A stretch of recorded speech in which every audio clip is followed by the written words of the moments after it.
Bitcoin is a once-in-a-lifetime financial asset. Lark Davis thinks we could still be looking at a 100x. He has been in crypto and Bitcoin for over 6 years. We're going to dive into the BlackRock ETF. Today, we will be focused on Bitcoin. Obviously, the BlackRock ETF. What are your thoughts? You're bullish, bearish, and where do you see it leading us through this cycle coming up? There's a lot to unpack with the BlackRock ETF, and it's both a bullish and a bearish event. It's very bullish for the price, and I feel like if Satoshi is not with us anymore, he's rolling in his grave somewhere looking at BlackRock, the antithesis of everything Bitcoin stands for, bringing out a Bitcoin ETF. It is going to bring money. We're making a deal with the devil here, guys, because it is going to bring so much money into the market. Not just BlackRock, but Fidelity and Invesco and everybody else chasing after it. Now the Chinese are talking about it. They're talking about bringing out spot Bitcoin ETFs in Hong Kong, which is going to bring mainland Chinese money into Bitcoin. Competition between the Americans and the Chinese, all trying to get as much spot Bitcoin as possible locked into those gosh darn ETFs. It's crazy, and it's going to push prices a lot crazier than a lot of people probably expect. It's a liquidity tsunami that is coming from some of the world's most unsavory financial institutions. Take it for what it is, guys. Yeah, no, I absolutely agree with you on that. What do you see in regards to regulations and stuff? Obviously, Operation Choke Point 2.0 has been going on here in Australia. I think very similar over in New Zealand where you are, massive over in the States. Are they going to start changing their tune, or are they going to cut off all the on-ramps and the ETFs going to be the only way to be able to buy Bitcoin mainly in the States? It's a very interesting point because you're seeing what is going on here is they are going for market capture. This is what these institutions do. JP Morgan, Goldman Sachs, BlackRock, they're used to being the masters of the universe. This is the Wall Streetization to some extent of the entire cryptocurrency asset class. Of course, Bitcoin leading the way in liquidity and everything else. They are coming for the market, right? They want to capture big portions of the supply, obviously, but so they can manipulate prices as they have always done. But they want to control the markets. They see how much money companies like Binance and Coinbase have been making. They understand the value proposition. They understand the threat that this kind of stuff holds for the US dollar and all the rest of it. And if they can get lots of Bitcoin, most of the Bitcoin, I'm sure long term would be very preferable for them, locked up in the Bitcoin ETF products. They do not have an on-chain Bitcoin. You have censorship of what can happen there, right? In terms of your access to your ETF products or not. Bitcoin itself on-chain in a hardware wallet. It's beautiful. It's a beautiful thing. You can send money to anyone, anywhere in the world at any time. Doesn't matter what their race is, doesn't matter what their religion is, doesn't matter what their political beliefs are or anything else. Doesn't matter what country they live in, whether there's capital controls. Bitcoin doesn't care, it can't care. That's fantastic. But when BlackRock and all these other characters come in, they want control of the markets. And in terms of on-ramps and off-ramps, I would absolutely not be surprised to see them pushing for more and more. Yeah, you can have Bitcoin, but you have to come to us to get it, or to some company we control like Coinbase. Not throwing shade at Coinbase. I own Coinbase stocks. I hope they go well. But we are definitely going to see a consolidation of power because that's what they do. It's how they behave in markets. These institutions don't know anything else. It's like the old parable of the frog and the scorpion, right? We're the frog and BlackRock's the scorpion. We're going to go take it across the river. It's going to stab us in the back because that's what they do. Yeah. And what happens to everyone that's currently got Bitcoin in self-custody? Is that going to be illegal to hold like what they did with Executive Order 6102 with gold? And they're going to get you to convert into potentially the ETF? What would you, it's all hyperbole, it's all speculation, but what would you think? Wow, that would be a massive escalation. Of course, they did it with gold. And would they do it with Bitcoin? Perhaps at some stage. I think we're a long way away from that kind of conversation, to be honest. I think it's much easier and more painless for them to just drive prices up and get us all to sell our Bitcoin to BlackRock. And then they'll just take it and put it in the ETF, and it's going to be a black hole. When it goes in there, it's probably not going to come back out. Yep. Something to keep in mind. But that's something I could absolutely see happening in certain jurisdictions. I would not be blown away because they've done it already. If they hadn't done it with gold, I'd say, nah, I don't know about that. But they did it with gold. Yeah. They could do it with Bitcoin. But Bitcoin's a very different asset than gold. See, with gold, they can come into your house, the metal detector, oh, there's your gold. With 12 words in your head, you can get your Bitcoin anywhere. And that's a powerful thing. Yep. And so I guess that leads us into the question, do you think there's, like, what are your thoughts on regulation? Are we going to get more? Is it going to be positive for the space, negative for the space overall going forward? What type of regulations do you see coming in? We are definitely going to have a lot more regulation coming, and it's a double-edged sword because to an extent, the space needs a bit of regulation. We've been in the wild west of crypto for a long time, and that's resulted in all kinds of crazy happening. Rug pulls and scams and hacks and all the rest of it.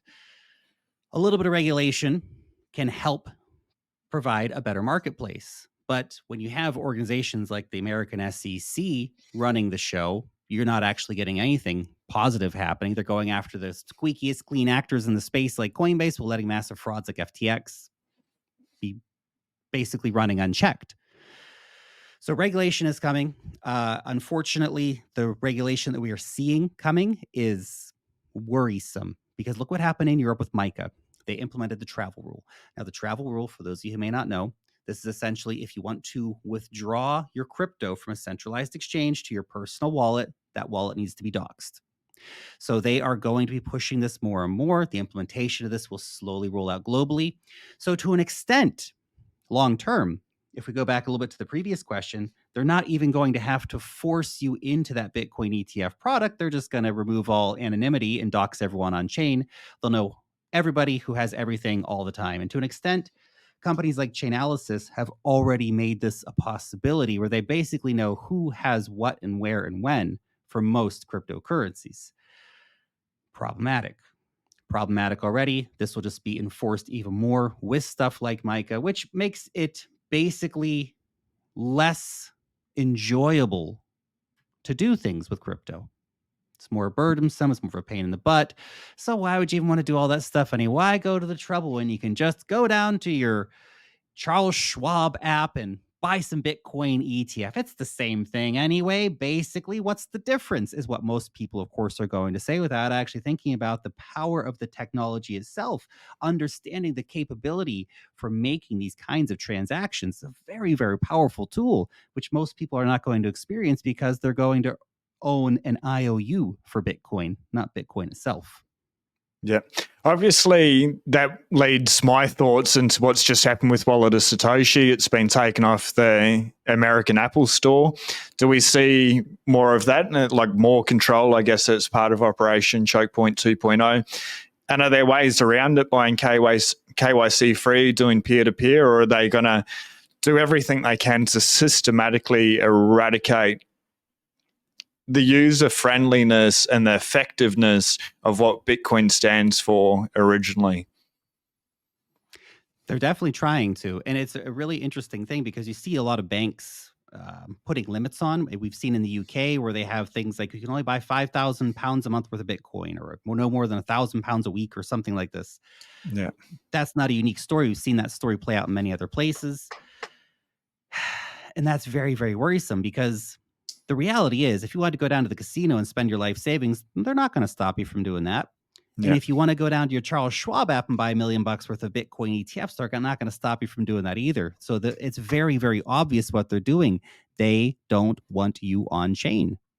They don't want you on chain.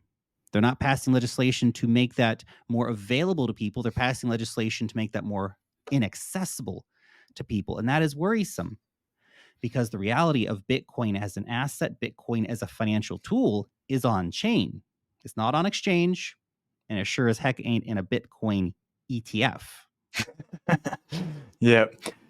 So talking about having it on chain at the moment, what do you think about hot wallets versus cold wallets, and then about storing your seed phrase and stuff? Do you have a couple of ideas or places where you can lead people to be able to take self-custody, maybe a couple of best practices for people new into the space? Sure. Cold wallets beat hot wallets every day of the week. Hot wallets are just waiting to get hacked, essentially. They have their places. like if you want to have a hot wallet on your phone with like $200 worth of Bitcoin on it, for example, because when you're out and about and you see, hey, there's a merchant that accepts Bitcoin, I'm going to go in and support them. I'm going to go in and buy a couple of beers and a pizza and spend some Bitcoin to support this local business that's accepting Bitcoin because I want to support that economy. Fantastic. Great use for a hot wallet.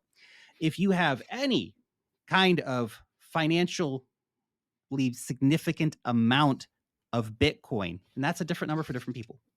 But if it's a financially significant amount for you, get a damn hardware wallet. Do not screw around. Get a hardware wallet.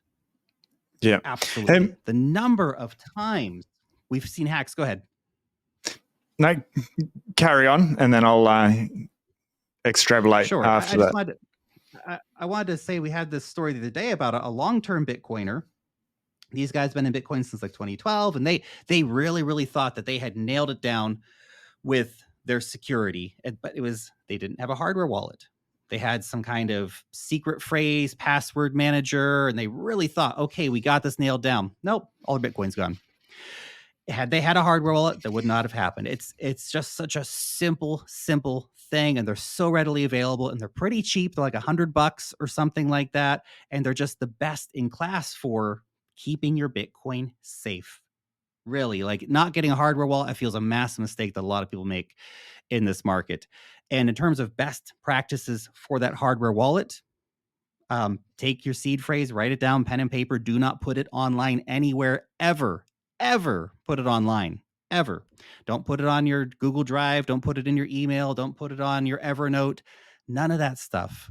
It's pen, it's paper. You laminate it, put it in two separate places. People are always worried someone's going to find their piece of paper and take their crypto. I mean, that is a possibility, but it's the least likely thing to happen. The least likely thing to happen. Yeah, so, just simple practice, but it's going to keep crypto safe. Go ahead. Adding on to that, it's about $11 off Amazon stainless steel. The Rolls Royce is probably seed ore, but that's a very easy way. And then you just get those letter punches as well. So paper, it can burn, it can rip, it can get wet if there's a fire, obviously. Yep. That's right. Good point. Put it in metal, guys. If you want to go to the next level, put it in metal, and they're cheap. Again, you don't have to spend a lot of money on this stuff, but it'll really keep your stuff safe.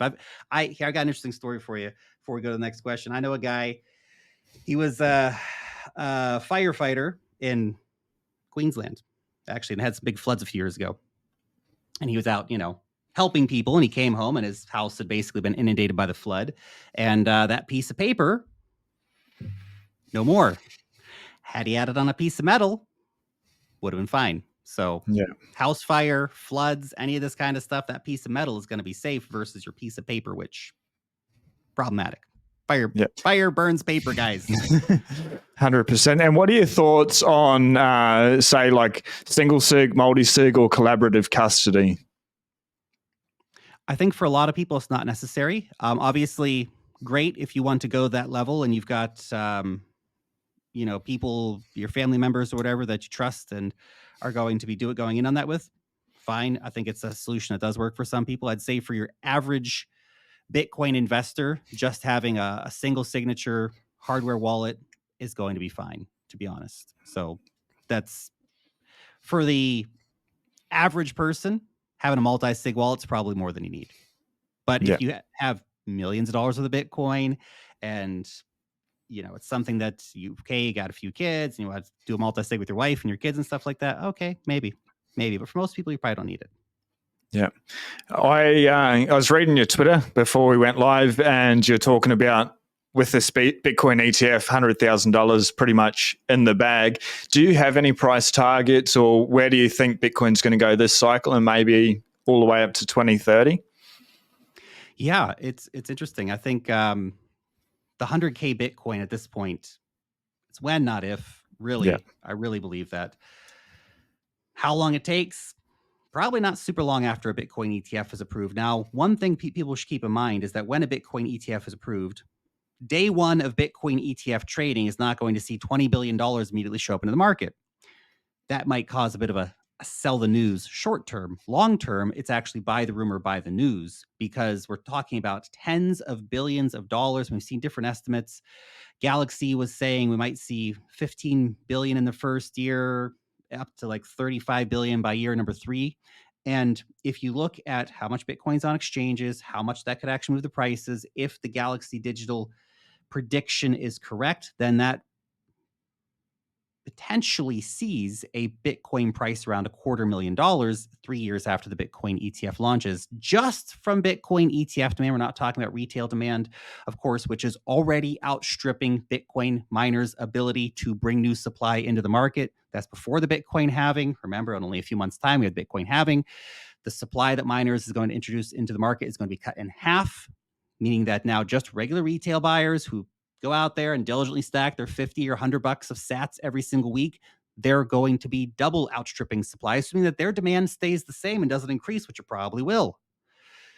We have a lot of factors here working towards a positive price appreciation in the long term for Bitcoin. Now, in terms of predictions for this cycle, I've talked about the 150K to maybe 180K in 2024, maybe early 2025. The Bitcoin ETF, depending on how popular that is, could change that. I may not be being bullish enough. I, of course, don't want to get myself caught in the trap of getting wedded to some, it's going to have to be, it's 250K. That's going to be the number. And we get to 200K and, I don't sell my altcoin bags. I think, we got to have a little bit further to go. And then we don't go because I ignore the signs. The Coinbase app's number one. And I have old friends calling and asking about dog coins. And I see all these other things going on that are saying warning signs in the market. So that's my general feeling for this cycle of how high we could go for the price. I'm looking at 150 to 180, but I fully accept that we could see these Bitcoin ETF products push us to the upside more than that. But I think once we start going beyond those levels, that's the danger zone, because a lot of people are going to come in and buy high at that point, nearing the peaks, the blow off tops.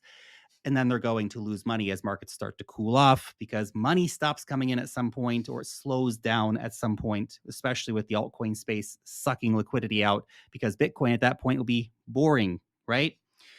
Now, long term, I really like the work that ARK has done on their Bitcoin thesis in terms of price predictions. And their bear case, if I remember, for Bitcoin is like $300,000, $400,000. I think it was Their bull case, 650 maybe, Kathy Woods. Oh, that was the bear case was 650. That's right. And the median case is somewhere in the middle. And then their bull case is like 1.4 million or something by 2030. I'm like, I like those numbers.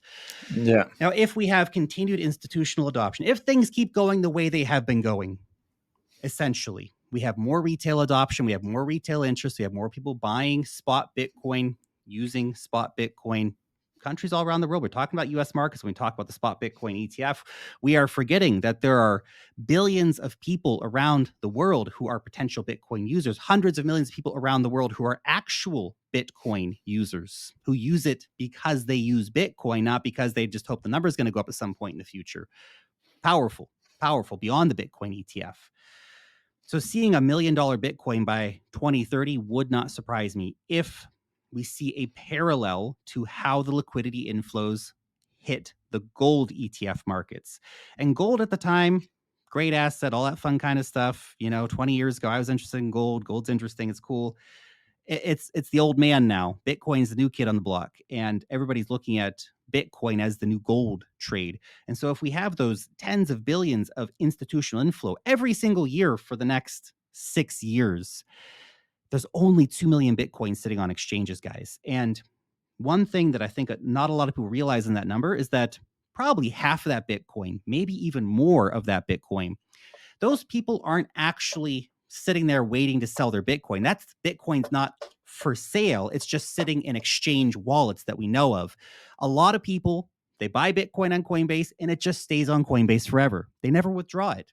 So they own Bitcoin, but they own it on Coinbase. So the number of 2 million Bitcoin sitting on exchanges is in of itself a misleading statement, because not all that Bitcoin's for sale, at least not at these prices.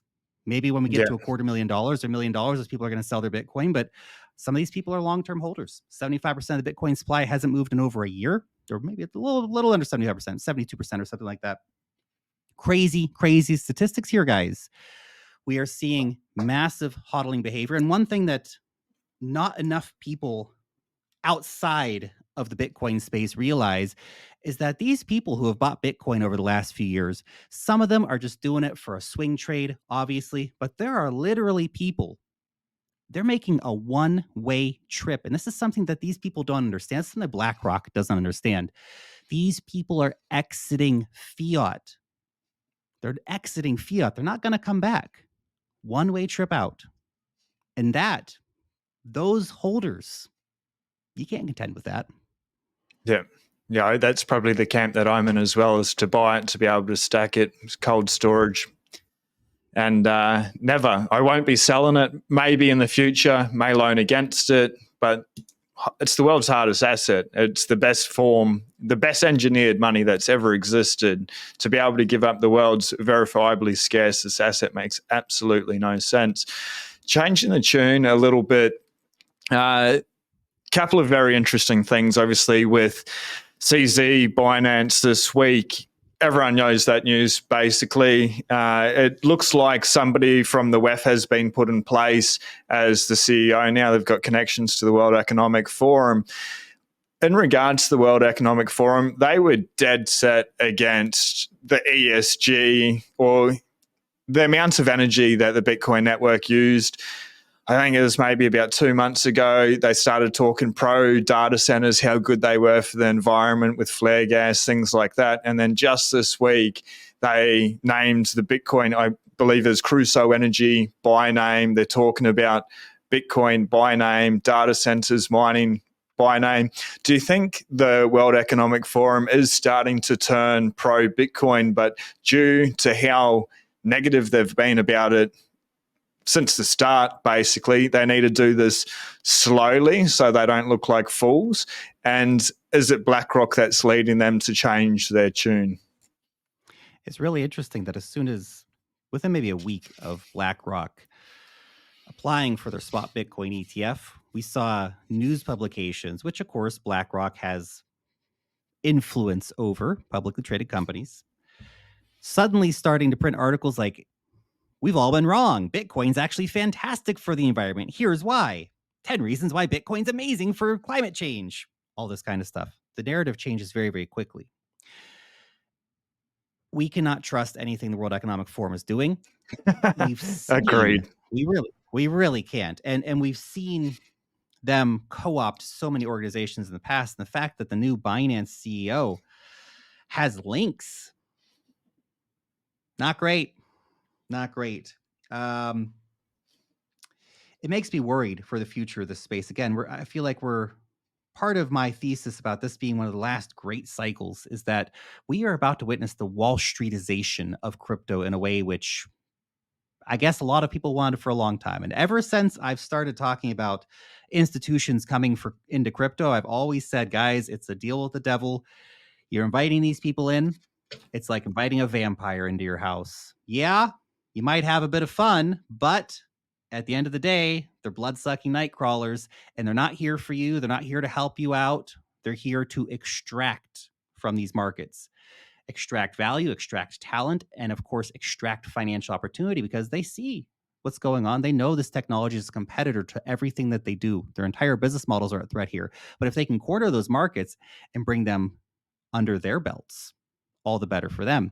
And even if we go to look at what Greenpeace has been doing, and this is, again, we have to think long term here, 10, 20 years down the line. How long can the Bitcoin community hold it together? How many people are going to be tempted to sell at higher prices? We've seen Greenpeace pushing for a change the code campaign. And what happens when BlackRock has 3 or 4 million Bitcoin and Fidelity's got 1 million Bitcoin, and all of a sudden none of these guys are making money mining Bitcoin anymore? Suddenly there's a push to change the code again. And guess what? All these pension funds and everybody else, they're going to want to change the code too because their dollars are at stake here. And who's left? Who's left at that point? That's maybe a far off tinfoil hat thought, but I just always come back to the thought that these people are not our friends. They're not here for us. They're not here for the Bitcoin revolution. They're here to do what they always do, manipulate markets and make a buck. It's their business model. It's what they do. Yeah. Don't hate the player, hate the game, I guess. But I'm not excited to see the WEF being involved in any ways in the crypto markets. And they already have their tentacles into many things in the cryptocurrency markets. And BlackRock Bitcoin ETFs are just another way to cling on to us and suck life out of crypto while bringing their money in. Again, great. Bags are going to pump, guys. It's going to be good.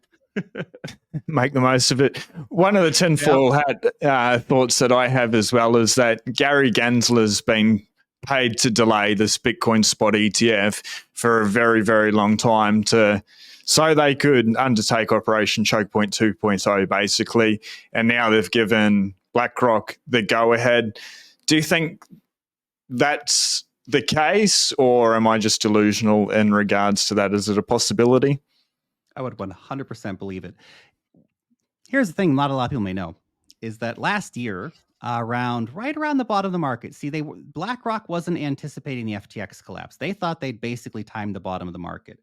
Last year, BlackRock released a Bitcoin fund, private fund, only for their private wealth clients, only for the richest high net worth people to buy Bitcoin near the bottom of the market.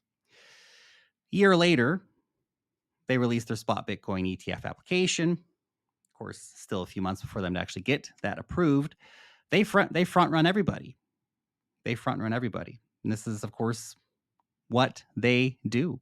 This is definitely part of their game plan. And to see Gary Gensler involved in that, we have to remember, he's Goldman Sachs alumni. He's part of the club. He's part of the revolving Wall Street, Washington, D.C. sewer door.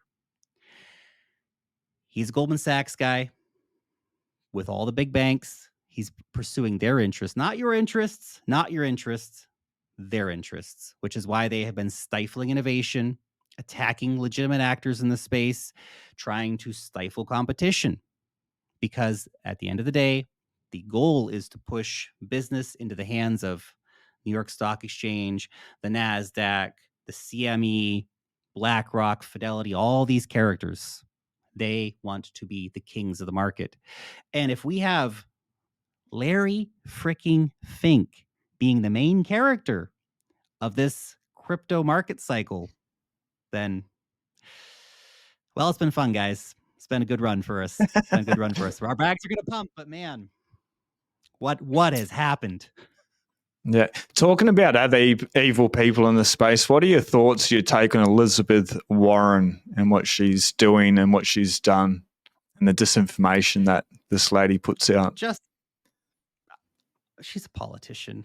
Basically, all politicians do is lie the entire time. As a society, I'm shocked why we still put up with these people. They lie to us to get elected, and then they get into office and basically immediately sell everybody out for campaign donations and power and influence and all the rest of the stuff. It's like, hey, you guys remember we're paying your salaries, right? Like that's, no, they forget about all that stuff. Look, she's obviously taking her talking points from the people behind the curtain, essentially. Same with Gary Gensler. Yeah. If you look at Gary talking a few years ago, he knew all about all this stuff. And actually, when Gary Gensler was appointed, I remember actually talking about this and saying, well, maybe finally something good's going to happen at the SEC. This is a guy who actually knows crypto. He said all these positive things on it. We have all these clips of him doing lectures saying how about Bitcoin's great and all these other coins are doing stuff, blah, blah, blah. And oh no, he came down very heavy-handed because that's the directive coming from the White House. Who's pulling those strings? Wall Street. Wall Street owns the White House. If you think that Wall Street doesn't own the White House, then you haven't been paying attention. And I think it was a WikiLeak that came out. This was about Obama's cabinet, but I'm sure absolutely nothing has changed since then. And we're naive to think something's changed since then. Seriously. But when Obama was first elected, WikiLeaks released a paper that basically showed, and this was a few months before he got elected, but it was somebody got a paper from Goldman Sachs, I think it was.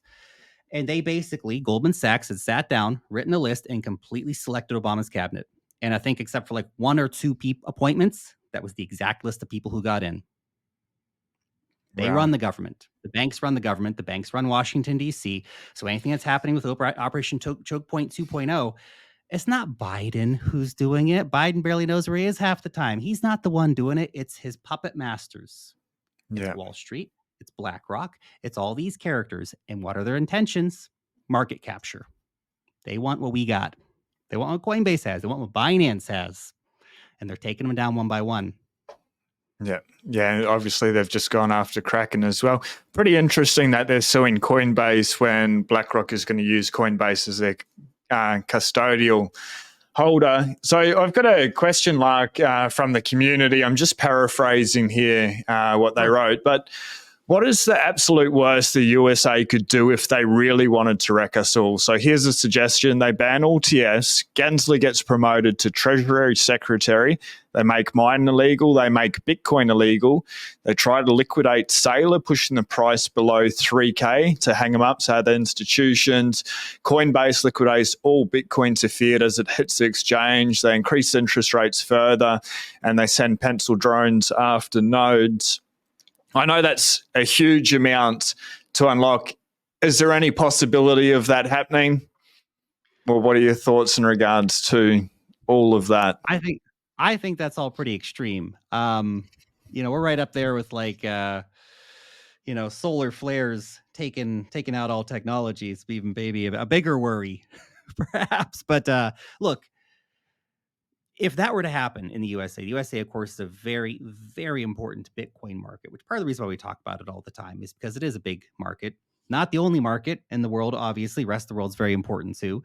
But the problem is that the USA has a huge amount of influence globally. So if they do that, they're also going to put pressure on other countries to do that. But I think that's all a bit extreme, and I don't think that's the direction that we're heading in necessarily. Could we be in for a brutal surprise? Maybe, but I feel like they've been preparing things for a while, and that's not the direction that they're going to go in. And even if they did, even if the worst things were to happen, and everything you've just said comes to pass, 10 minutes later, Bitcoin's going to make another block. And as investors, we're going to be wrecked beyond belief.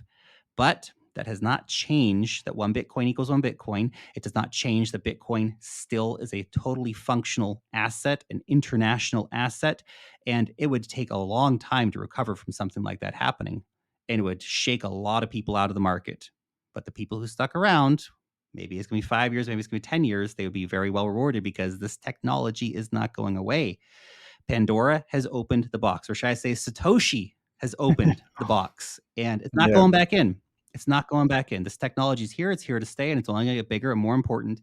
And if a country like the USA decides to go complete, caveman mentality on it, which I don't think they want to do, I think their game is different. I don't think they want to destroy it. I think they want to capture it, which is kind of almost as scary in some ways, but at least they'll pump our bags. Hey, but you see other countries actually innovating, and those countries are continue to innovate. The UAE, the UK, France, Switzerland, Singapore, Thailand, all these countries are passing positive crypto regulation. The US is already massively out of step internationally with crypto regulation because we're seeing a lot of very positive things actually starting to happen at an international level. Things that make me actually quite positive for the future of cryptocurrency. Just the USA is a real lagger when it comes to this, and it's part of what we've just discussed. It is the Wall Streetization, or the attempts to Wall Streetify Bitcoin and the entire cryptocurrency market. They want to have control of it. They want to be the big bosses of it. And the people pulling the strings in the White House are pulling Gary Gensler's strings as well. And that's why we are where we are right now. But I think their game is different. They don't want to destroy it. They want to own it. Yeah. So I guess the biggest takeaway, at least what I gain out of that, is make sure you are holding your Bitcoin in self-custody, obviously on steel with your seed phrase. Back that up.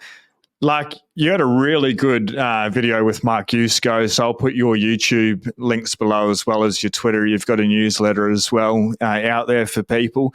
But what are some of the takeaways or some of the final messages for people that are either new in the space or they've been here for a while? What should they look out for this cycle? Because we are starting to, like, the most dangerous words in finance this time is different, but it's truly starting to feel like this time is different. So how can people be prepared for what's coming? What's interesting is that this time is different, but this time may actually be the same if we think about the gold ETF. If we're drawing parallels from that, and this time is the same, then it's buy the rumor, buy the news for the Bitcoin ETF. A lot of people, if you're listening to this right now in 2023, I have interesting news for you. You're early in the cycle, and you're currently living in an echo bubble where you think everybody knows about Bitcoin and cryptocurrencies. They don't. People might have heard about it. Most people still don't have it. Globally, all cryptocurrencies combined, we're looking at like 400 million people own cryptocurrencies. We're still in the early adopters phase. we're going much, much higher than that in terms of adoption and where everything's going. By 2030, things are probably going to start to get a little bit boring in the cryptocurrency space. We got 6 more years, 1, maybe 2 more cycles of real crazy stuff happening. And you here right now, you're here at such an interesting time, because I've been in this space for years, and I think the buzz around the liquidity tsunami that is coming, and it is coming. Make no mistake, it's coming. We're going to see crazy amounts of money come in from these institutions. It won't be day one, but they're going to bring the money in. It's going to change the way things work around here. And you're here right now. So just, guys, play it safe. Get your hardware wallets, stack your sats. You don't have to go crazy. You know, if you take that long-term view, if you have a low time preference with Bitcoin, you're going to do just fine. Here's a crazy stat for you, and we'll maybe finish on this note. Had you started buying, let's say, $50 worth of Bitcoin a week at the top at 69K, and you just did that every single week up until now, you'd be in profit by like 50, 60%. Low time preference, long-term time frames, consistent stacking into your hardware wallet. It's how winning's done with Bitcoin. It's not complicated. We overcomplicate it as humans, but it's actually not that complicated. I wish you guys the best and the most profitable upcoming bull market, and that you stack many a sat. Stack sats and chill. Be blessed. Peace. Stack sats and chill.